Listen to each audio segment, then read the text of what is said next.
This is the exact thing that I use, which a lot of people, they always ask me for the exact specs. So for this, we have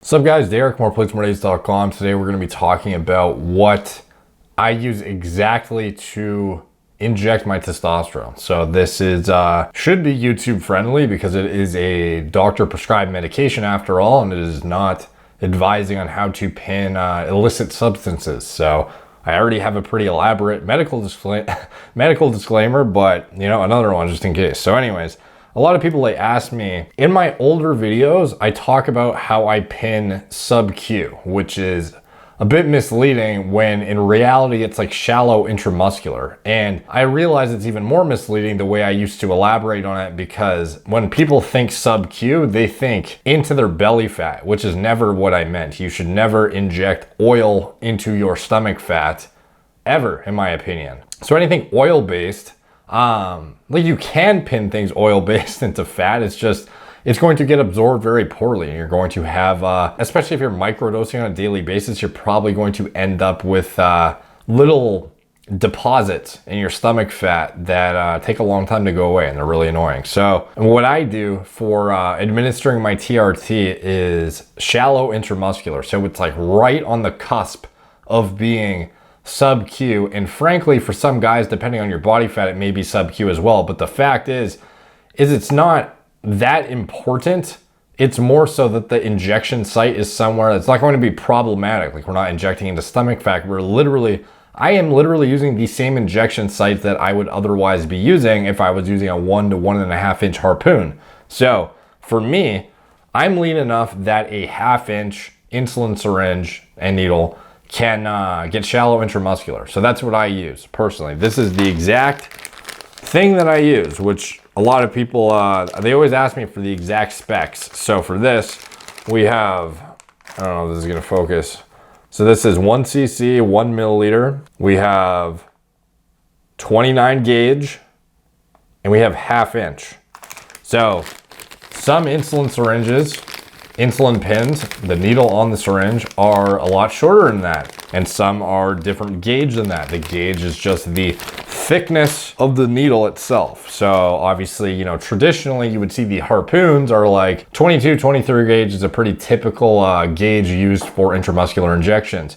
And once you get to like 25, you start to get into the territory of this is really hard to push the oil through. And when you get to 29s, it's very difficult to push the oil through. But because I'm using such a low volume, I don't really mind, to be honest. Like, it takes an extra maybe 20 seconds to push it through the thing, but I use such a low volume of oil, like, I just do not care. And to be honest, the 29 gauge, the amount of scar tissue buildup I'm gonna get from a 29 versus a 23, it's like night and day. And on top of that, I don't have to deal with any calculating any kind of like backflow stuff stuck in the needle. In these, you don't have to deal with that 0.1 that gets stuck that you're otherwise going to lose when you're using a harpoon. You're gonna lose like a whole milliliter out of your vial. Like, even if you're doing 10 shots, like by the time you get to the end of a 10 milliliter multi-dose vial, you're going to be losing a decent amount of oil out of, if you're using a harpoon every time. That's just the way that those needles are designed. They have a certain amount that gets stuck in them, unfortunately. And with these though, that isn't a problem. So not only do I not lose any oil, but I have something that causes very minimal scar tissue and is not a huge hindrance to my everyday life to administer on a daily basis. If I had to administer a 23 gauge 1 inch like every single day, I would never be doing daily dosing. With these though, frankly, doing daily dosing with these is actually more tolerable in my opinion than doing the 23 gauge 1 inch deep intramuscular twice a week. And it's a lot easier to manipulate your aromatization as well as your SHBG when you have the ability to go from either daily dosing, every other day dosing, every 3-day dosing, however you need to do it to split up your administration frequency. You can use that in your favor to manipulate your enzymatic activity in the body, as well as a lot of people think that once you have a certain, you know, estrogen level, or you have a certain amount of X happening, that the only choice you have at that point is to use an aromatase inhibitor. And that's not the case. You can actually manually manipulate your estrogen values pretty significantly just by leveraging administration frequency, as well as even your SHBG, which is something I went into elaborate detail on in a recent video about administration frequency, which I will put up a card in the corner to about administration frequency. So I'm saying it really obviously, so my editors know which one to put up here. But the administration frequency video is pretty recent. So yeah, that is what I use, the 29 gauge half-inch. Doesn't mean you couldn't use another insulin syringe. There are, you know, different variations that are just as good. The only thing that is noteworthy is when pushing it out of the syringe, you know, it's pretty slow. Let's just say you were doing an actual blast phase and you were using upwards of 0.5 milliliter on a daily basis, you're gonna be sitting there for a bit. You know, it's not like, it's not the end of the world. It doesn't take forever, but it's, you know, it takes a bit of time. And the main thing that takes longer though than pushing it out is drawing it in. So personally, if I was doing more volume than I was, what I would be doing is pulling out with, and this it's kind of contradictory because you end up losing oil at the end of the day when you do it like this. But if I had, you know, if I was doing an actual blast phase, this is what I would do. And I would just, you know, chalk up the lost oil as a loss. But anyway, I would be pulling out with a 23 gauge to pull out whatever I need, and then I'd be backloading it into these if I wanted to increase my administration frequency. And you would just have to deal with the oil you lose when you do that. But that's the only way you're going to quickly draw oil out and get it into this thing quickly without having to sit there for literally like 3 to 4 minutes plus waiting for the thing to dribble into here to fill it up. And, you know, once you start to get above 0.5 milliliter per day, that's kind of the point where I would start to write off using these entirely as a means of frequent administration, because once you get to over 0.5 milliliter shallow IM, you start to get into like danger zone for lumping. So at that point, if you're doing a blast that consists of more than 0.5 milliliter a day, or on a weekly basis, I guess that would be 3.5 milliliters divided by 7, which would equate to the 0.5 milliliter a day.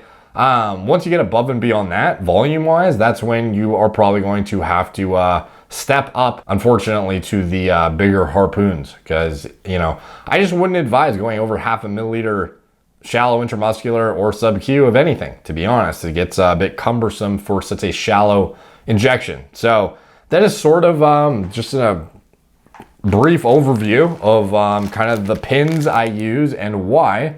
And if you want to go get these ones specifically, they're only, I don't know, your local pharmacy probably has them. Our HRT clinic has insulin pins too. Some of them are shorter than the ones I just elaborated on. You kind of have to be specific about what you want.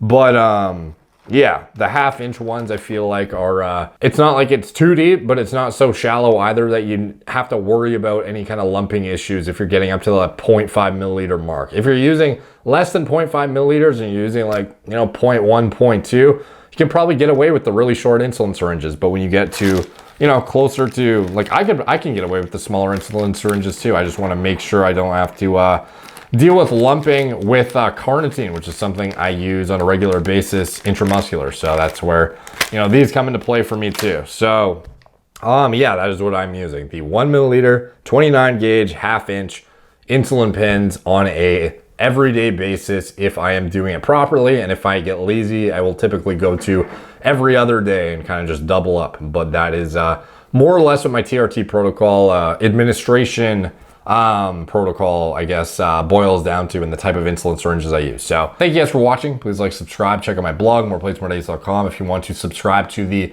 newsletter, where you will get emailed anytime I publish an article, which are far more elaborate deep dives into bodybuilding pharmacology, health, hormone optimization, etc. I recommend you subscribe to the newsletter. You're not going to get sent those otherwise. I don't publish them very often, but when I do, they're gold in my opinion. Like, they're far more elaborate than my videos, and they are broken down in concise subsections with table of contents. They have all the hyperlinks to all the clinical studies that I reference in the video, in the article itself. It's all organized and easy to follow, and probably a bit more palatable because it's just like, you know, broken down so concisely with the table of contents, and you can just go back and forth and kind of like cross-reference what I'm talking about as I'm talking about it, rather than during the video. I'm kind of just like fucking throwing information at you, and hoping most of it sticks. Sometimes I ramble and go on, start throwing out vocabulary that perhaps I should be elaborating more on rather than just assuming everyone knows what the fuck I'm talking about. Yeah, so there's that, and then anything else that I am associated with. If you want to support the channel, you can check out my TRT clinic in the video description below, as well as a coupon code to save $50 off your first order of medications. If you are interested in hormone optimization, testosterone replacement therapy, literally anything involved with hormone optimization and health, I recommend you reach out to them. It's all telemedicine from the comfort of your own home, FaceTime, Zoom, Skype, whatever's convenient for you. And our doctors take care of you, as well as the patient care coordinators will oversee your treatments and ensure you are, everything is up to snuff and your blood work's looking spot on, and you aren't just, getting haphazardly thrown on some cookie cutter TRT protocol like you would with another clinic. So you can check that out if you're interested. And if you want to support Gorilla Mind, my turnkey nootropic formulas for productivity, focus, creativity, you can check those out. I designed these kind of off of the back of my experimental phases in university, where I tried to figure out anything that could help me cognitively to give me that edge in my studies. And, now into my working years, I kind of have some turnkey formulas that I brought to market that I used in, my university years for studying, and now in the working years to stay locked in. As well as the pre-workout formulas, Gorilla Mode. This is the hybrid formula with all the cognitive enhancing components, the NO precursors, the hyperhydrating agents, the plasma expanders. This is the most maxed out hybrid formula on the market. Then we have the stimulant-free formula, Gorilla Mode Nitric. This has just the pump products essentially, but even more maxed out. We have literally the topped out dose of L-citrulline that you would get no additional benefit from using more than 10 grams. We have 4 grams glycer pump. We have the agmatine. We have the nitrosamine. We have, this product is just fucking maxed out for performance. There's no stims though, so you can use it at nighttime, or you can combine it with regular mode if you want, or with any of our other products, frankly. And this is realistically the best product on the market for overall performance that has nothing to do with cognitive elements. And then Gorilla Mode Stim is the cost-effective mental component maxed out to an even greater degree. So this is basically the Gorilla Mode stimulant and nootropic complex kind of extracted and kind of enhanced to a greater degree for the stim junkies, and just for those who want a cost-effective pre-workout that doesn't have any of the extra pump ingredients, the NO precursors, the hyperhydrating agents, etc. This is just the mental component of Mode on steroids, essentially. So you can check those out in the video description below if you're interested. Thank you guys for watching. Talk to you soon.